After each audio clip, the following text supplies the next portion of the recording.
Back out to our breaking news now. ABC 15 monitoring developments after a plane crash in Scottsdale. We've learned a jet veered off the runway after landing and crashed into a business jet. Now, the runway where that happened is closed.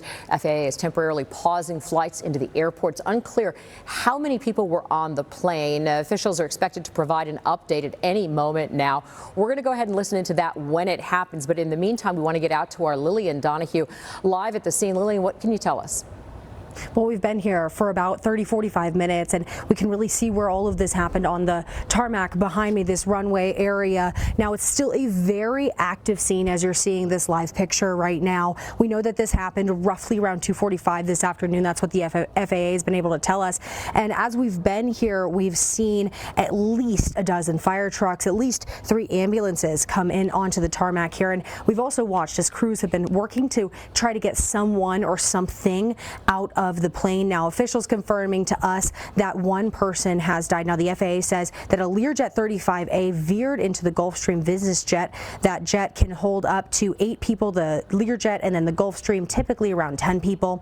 And we're still working, though, to find out exactly how many people were involved in this crash. But we do have some sound that we heard from air traffic control right after the crash. Okay, confirming our airport is confirmed hard shutdown. Confirmed hard shutdown. Copy. Can you originate where the aircraft came from and give me a number of souls on board? Unknown souls on board. And as we've been here, we've been just talking to people just around the area who were here when this happened. Most of them telling us that they have been able to hear something before they even saw something happen here. You know, obviously tires popping, things like that. Certainly a lot of concern, though, for what's going on behind us as we speak. And like you said, that we have a presser coming up soon. Back to you.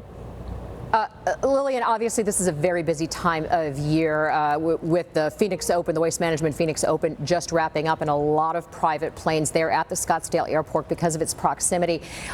Any insight into who may own these planes or the person who lost their life that was on board? We have been able to identify a tail number that we were able to see on that plane, as well as kind of who owns that plane. However, with a lot of these planes here, a lot of them have different ownerships. So as of right now, we're working to identify that tail number, make sure we confirm that with officials, also confirming who owns that plane right now. So we have that information, but we are actively working on making sure that we bring you the accurate information before we release any of that. Back to you. Certainly, that's always a good idea, Lillian. Thank you very much. Appreciate your insight and your update from there at the Scottsdale Airport regarding the plane crash involving those 2 jets that happened earlier today around 2:45. We have learned, as Lillian said, that 1 person has died from this. Again, we are waiting for a news conference to get going at any moment. We'll continue to monitor for that in the newsroom and get back to you as soon as we learn more.